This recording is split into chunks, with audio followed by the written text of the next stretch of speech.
Hello friends, आकांक्षा Tripathi YouTube channel में आप सबका स्वागत है। पिछले लेक्चर में हमने डिस्कस किया था Newton second law of motion. आज के लेक्चर में हम डिस्कस करेंगे distance time relation for uniform acceleration. When a constant force act on a body, the acceleration of the body does not change।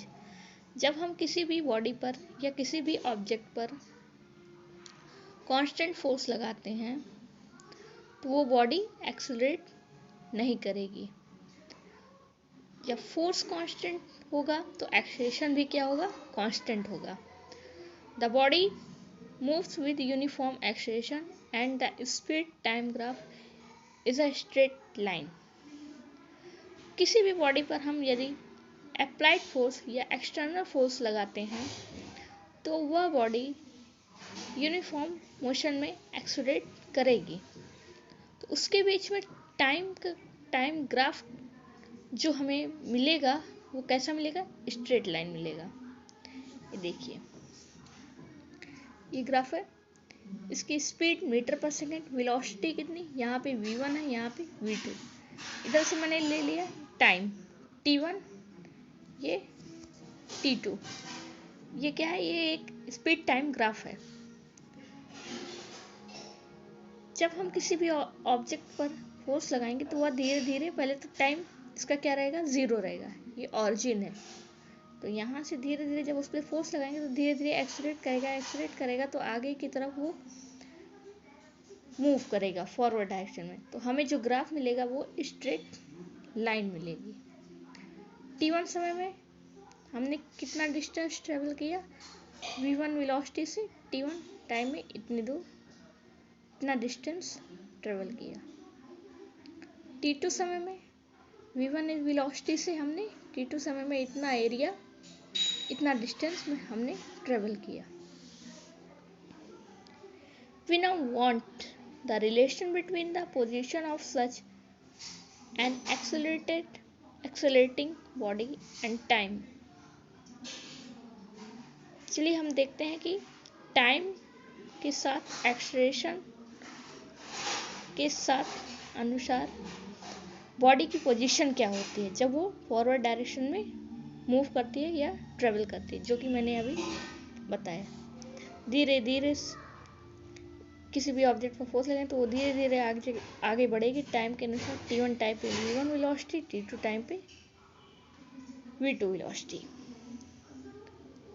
Here we calculate the distance travel from time t1 to t2। हमने t1 से लेके t2 समय में कितना distance travel किया ये हम यहाँ पे कैलकुलेट करेंगे, उसको निकालेंगे। This can be calculated by taking an area of trapezium ABCD।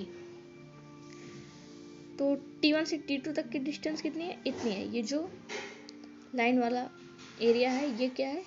Distance cover की गई है ऑब्जेक्ट की t1 से t2, t1 समय से t2 समय तक। तो ये एरिया कितना है, इसको कैलकुलेट करने के लिए हम देखते हैं कैसे कैलकुलेट किया जाता है उस एरिया को। Distance travel by half AB plus BC into CD। Half AB ये, CD ये रहा, इंटू BC नीचे।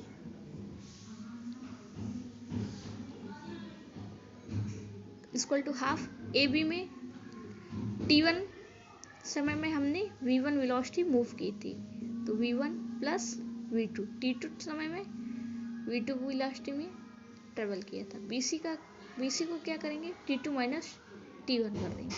एक्सेलरेशन क्या होगा इसका? v2 minus v1 upon t2 minus t1 करेंगे। So that v2 is equal to v1 plus a into t2 minus t1। Now we put this value in equation first. पहला equation कौन सा है? ये half v1 plus v2 into t2 minus t1। इसमें इस value को हम क्या करेंगे? पहले इक्वेशन में पुट करेंगे।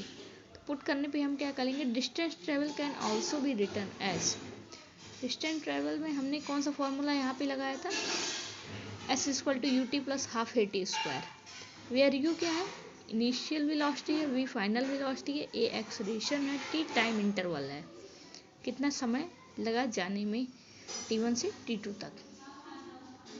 if we know that uniform acceleration and initial speed, we can calculate the distance traveled by the body in any time। कोई भी बॉडी यदि यूनिफॉर्म एक्सेलरेट कर रही है तो उसकी इनिशियल स्पीड क्या है वो यहाँ पे हम निकालेंगे। In the case of coin, मान लीजिए कोई एक सिक्का है, उसको आपने लिया और उसको उठा के ऐसे उछाला या आगे की तरफ फेंक दिया, तो उसने कितने समय तक t1 से लेके t2 तक, t2 समय में कितना डिस्टेंस ट्रेवल किया, इस चीज़ को हम निकालेंगे। मान लीजिए उसकी इनिशियल जो वेलोसिटी थी वो कितनी थी, 25, u equal to 24 centimetre per second, a equal to -3 centimetre per second square acceleration, ये क्या है, initial velocity.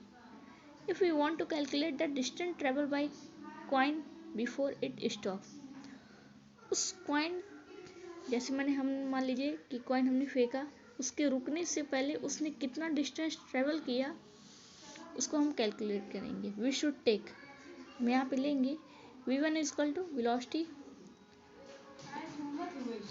24 centimetre per second, t1 0, t2 8 second. Distance travel, उस कॉइन ने कितना डिस्टेंस ट्रेवल किया, 24 into 8 plus half -3 into 8 into 8 equal to 96 centimetre.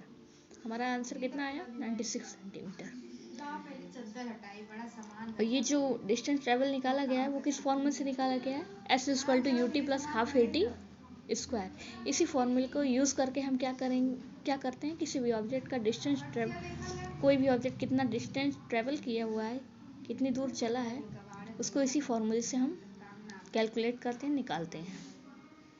It should be noted that you can use this expression only if the body moves with uniform acceleration, that is the force acting on a body does not change with time। यदि कोई भी body uniform acceleration कर रही है तो उस पर लगाए गए फोर्स जो हैं वो समय के साथ चेंज नहीं होंगे। Thank you.